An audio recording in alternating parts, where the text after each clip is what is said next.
মানুষ দেখুক। এই সিচুয়েশনে দাঁড়িয়ে প্রচুর কোভিড রিলেটেড ফিল্ম জমা পড়েছে। নিয়ার অ্যাবাউট 190 প্লাস ফিল্ম আমাদের এখানে সাবমিটেড হয়েছে এবং কোভিড সিচুয়েশনের উপরে অনেকগুলো ফিল্ম হয়েছে।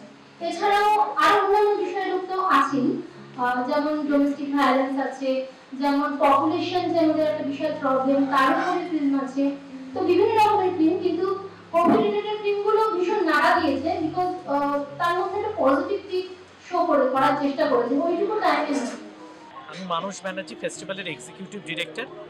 যেটা বলার, international Kolkata short film festival, এই ফেস্টিভ্যালটার বেশ কিছু স্পেশালিটি আছে।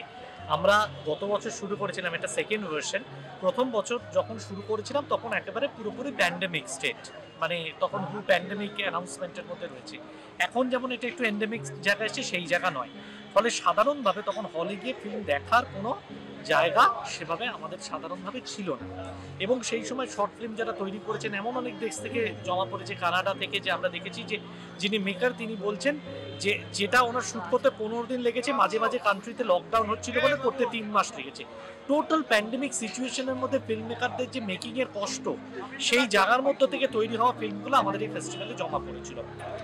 আমি সৌরভ চক্রবর্তী, ফেস্টিভ্যাল চেয়ারম্যান। আমাদের এই ফেস্টিভ্যাল যেটা মানুষ বললো যে 5 থেকে 12 অনলাইন ফেস্টিভ্যাল এবং 13 তারিখ আমাদের হচ্ছে ফিজিক্যাল এবং end off day of this ফেস্টিভ্যালে। তো এই ফেস্টিভ্যালের দিন সেটাকে 1টা থেকে 5:30 পর্যন্ত আমরা 18টা ফিল্ম দেখাবো। ফিজিক্যাল ফেস্টিভ্যালটা হওয়ার পর 6টা থেকে আমাদের অ্যাওয়ার্ড সিরিমনি শুরু হবে। এই অ্যাওয়ার্ড সিরিমনিতে আমাদের সাথে প্রচুর বিশিষ্ট মানুষ, বিশিষ্ট সেলিব্রিটি তারা থাকবেন, উপস্থিত থাকবেন, তাদের ফেলিসিটেট করা হবে এবং তাদেরকে আমরা তাদের হাত দিয়ে অথবা আমাদের যারা জুরি মেম্বার তাদের কাছ থেকে আমরা আমাদের অ্যাওয়ার্ডিদের প্রাইজ তুলে দেওয়া হবে, উইনারদের ঘোষণা করা হবে। আমরা শুরু করেছিলাম, এবছর আমাদের সেকেন্ড টাইম এবং এবছরও আমরা এই কোভিড পরিস্থিতির মধ্যে দাঁড়িয়ে এই ফিল্ম ফেস্টিভ্যালটাকে এগিয়ে নিয়ে চলেছি। আমাদের মোট 190 অ্যাবাভ ফিল্ম সাবমিটেড হয়েছে 26 কান্ট্রিজ থেকে এবং এর মধ্যে খুব সুন্দরভাবে ইন্ডিয়ান ফিল্ম কমপ্লিট করেছে এবং অবশ্যই নমিনেশনে আপনারা যখন দেখবেন নমিনেশন লিস্ট, নমিনেশনে ইন্ডিয়ান ফিল্ম প্রচুর দেখতে পাবেন, শর্ট ফিল্ম, এবং বিভিন্ন ধরনের টপিকের উপরে এই ফিল্মগুলো বিভিন্ন প্রবলেমের সলিউশন তুলে ধরেছে। আছেন তাদের মধ্যে সবথেকে বেশি কনিষ্ঠ আমি, মানে বয়সের দিক দিয়েও কনিষ্ঠ এবং অভিজ্ঞতার দিক থেকেও কনিষ্ঠ, তাই সুতরাং বেশি কথা বলে অসম্ভব করবো না। শুধুমাত্র একটু বলতে চাই যে নিজের গর্ববোধ হচ্ছে এই ফেস্টিভ্যালে আসতে পেরে, এই ফেস্টিভ্যালের সাথে যোগদান হতে পেরে, এবং এখানে আমার অভিনীত একটি ছবি দেখানো হবে 13 তারিখ, নাম রেট্রিবিউশন, পরিচালক হচ্ছেন কৌশিক দাস। পাশাপাশি গত বছর আমাদের প্রায় পুরোটাই এটা ছিল অনলাইন পেজে, শুধু অ্যাওয়ার্ড সেরেমনিটা আমরা ফিজিক্যাল ইভেন্টে করেছিলাম।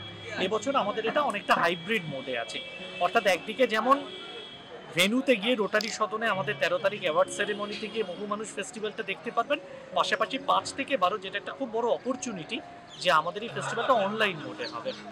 কারো কাছে যদি পাসওয়ার্ড থাকে, ভালো নেট কানেকশন থাকে, তিনি এই ফেস্টিভ্যালটা দেখতে পারবেন। এটা কোনো ম্যাটার নয় যে আজকে আমরা কলকাতা থেকে এটা হোস্ট করছি বলে শুধু কলকাতার লোকেরাই দেখতে পারবেন। আমাদের পশ্চিমবঙ্গের বিভিন্ন প্রত্যন্ত জায়গা, সেখানে যারা ফিল্ম ভালোবাসেন, ফিল্ম স্টাডিজের স্টুডেন্ট, ভারতবর্ষের বিভিন্ন স্টেট থেকে যেসব জায়গা থেকে ফিল্ম এসছে, অনেক রিমোট জায়গা থেকে ফিল্ম জমা পড়েছে, সেখানকার মানুষেরাও এই প্যান্ডেমিক সিচুয়েশনের মধ্যে তাদের এক্সপেন্স অনেকেই থাকে, এক্সপেন্স করতে পারে না, ফেস্টিভ্যাল ভেন্যুতে আসতে পারে না, তারা তাদের নিজেদের জায়গায় বসেই ফেস্টিভ্যালের ফিল্মগুলো দেখতে পারবেন। পৃথিবীর যে কোনো প্রান্ত থেকে ফেস্টিভ্যালটা দেখা যাবে। এটা একটা অত্যন্ত ইম্পর্টেন্ট জায়গা আজকের সময় দাঁড়িয়ে, পোস্ট প্যান্ডেমিক, আজকের এন্ডেমিক সিচুয়েশনে, যে একটা ফেস্টিভ্যাল অনলাইন মোডে আমাদের কলকাতা, আমাদের রাজ্য, গোটা দেশ, গোটা পৃথিবীর সামনে ফেস্টিভ্যালটাকে আমরা তুলে ধরতে পারছি। এর পাশাপাশি আমাদের 13 তারিখ অ্যাওয়ার্ড সেরেমনি রয়েছে। অ্যাওয়ার্ড সেরেমনির আগে আমাদের ফিজিক্যাল ভেন্যু রোটারি সদরের শোটা রয়েছে, সেই শোটা নিয়ে আমরা বলছি। এর আগে অনেক শর্ট ফিল্ম করেছি, কিন্তু আমি অ্যাজ অ্যান অ্যাক্টর যখন অনেক প্রোডাকশন হাউসে গেছি বা অনেক পরিচালকের কাছে গেছি, যখন গিয়ে বলেছি যে আমি শর্ট ফিল্মে অভিনয় করেছি বা আমি একজন শর্ট ফিল্ম অ্যাক্টর, তখন আমার সেই বলাটাকে খুব একটা অ্যাটেনশন আমি পাইনি, আমি সত্যি কথা বলতে অ্যাটেনশন পাইনি। কিন্তু আমার মনে হয় যে এই international Kolkata short film festival এর সূত্রে বহু নতুন প্রতিভা, যারা ফিল্ম মেকার শুধুমাত্র নন, cinematographer, editor, actor, actress, best supporting actor, প্রচুর নতুন নতুন মুখদের আমরা দেখতে পাবো এবং সেইটা সুযোগ করে দিয়েছেন অবশ্যই আমাদের সৌরভ দা, মানস দা এবং দিদি। তো অসংখ্য ধন্যবাদ এনাদেরকে। এই যে ফিল্ম মেকারদের যে সমস্যা, সেটার জন্য শুধু আমরা ফেস্টিভ্যালেই আটকে থাকছি না, সেটার জন্য আমরা একটা প্ল্যাটফর্ম তৈরি করছি। এই eventizer.co.in সেই প্ল্যাটফর্মটা থাকবে short film maker, independent film মেকারদের জন্য, যাদের ফিল্ম সেখানে সাবমিট করতে পারবেন এবং